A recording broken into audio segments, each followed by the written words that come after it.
New England Patriots tight end Rob Gronkowski still hasn't announced if he will retire or return for a 10th NFL season, but could he be leaning toward coming back? Gronkowski's agent, Drew Rosenhaus, said Tuesday on ESPN show, NFL Live that the Patriots star's decision on his future could come within the next few weeks. NFL Media's Mike Giardi provided another tidbit of information on Gronkowski's future with a tweet Tuesday. Gronkowski told multiple teammates, associates that he wanted to win another ring in the first few days following the Super Bowl. For what it's worth, emotion talking? If true, who could blame him? Gronk endured a difficult 2018 campaign, one that included a dip in performance, inconsistency and 3 missed games due to injuries. The 29-year-old star did play better in the playoffs, however, and he made one of the most important plays of New England's Super Bowl 53 victory against the Los Angeles Rams.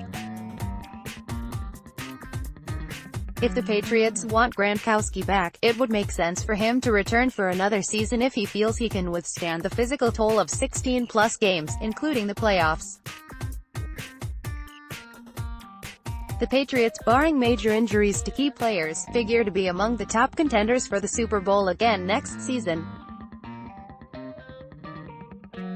A healthy Gronk would give New England a strong chance to become the first team since the Buffalo Bills in the 1990s to reach the Super Bowl 4 years in a row. Click here to download the new My Teams app by NBC Sports. Receive comprehensive coverage of your teams and stream the Celtics easily on your device. The New England Patriots are Super Bowl champions for a 6th time in franchise history, but they still have plenty of question marks up and down their roster entering the 2019 NFL Draft. One of the largest uncertainties is the future of tight end Rob Gronkowski, whose agent said Tuesday the Patriots star could make a decision on retirement in the next couple of weeks. Another position of need is wide receiver. Julian Edelman just became the first wideout in 10 years to win Super Bowl MVP, but the Patriots still need more talent and depth at the position. A vertical deep threat who can excel outside the numbers would be a solid addition for quarterback Tom Brady.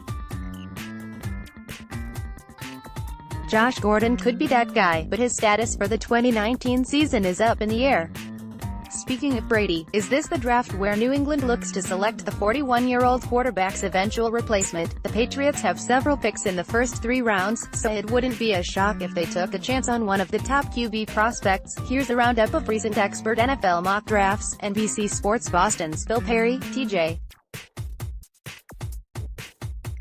Hawkinson, Tay, Iowa. ESPN's Mel Kiper Jr., Daniel Jones, QB, DukeInfo.com, S. Charlie Casserly, Noah Fant, Tay, Iowa. CBS Sports Ryan Wilson, Riley Ridley, WR, Georgia. Walter Football, DK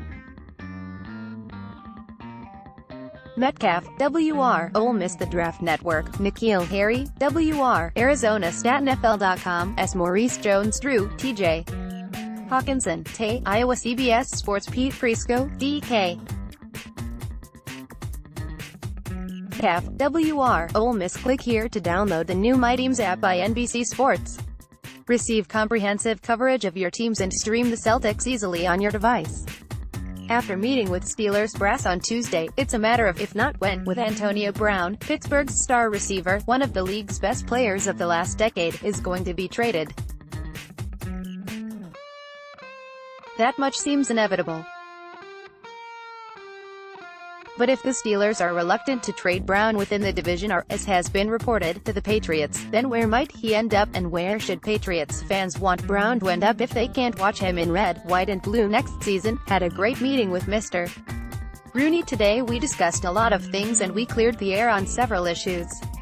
We both agreed that it is time to move on, but I'll always have appreciation and gratitude towards the Rooney family and its Steelers organization.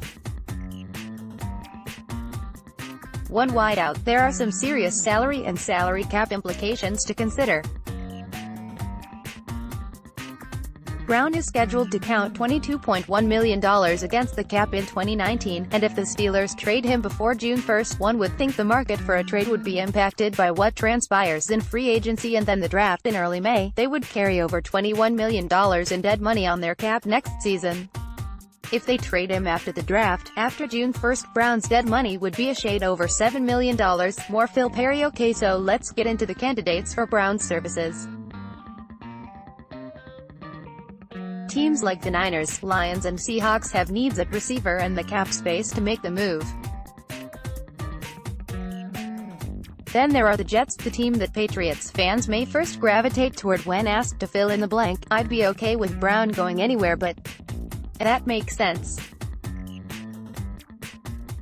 Why would any self-professed Patriots fan be amenable to the Jets adding one of the best weapons in the league? Brown will be 31 next season, but he's a four-time first-team All-Pro and he's racked up 6 straight 100-catch, 1,200-yard seasons. Unpredictable as he's been off the field of late, he's been the definition of a sure thing at the position over the last half-dozen years. But even with Brown in the mix in New York, and even with oodles of cap space, there's no guarantee the Jets become a real threat to the Patriots in the division after that kind of acquisition.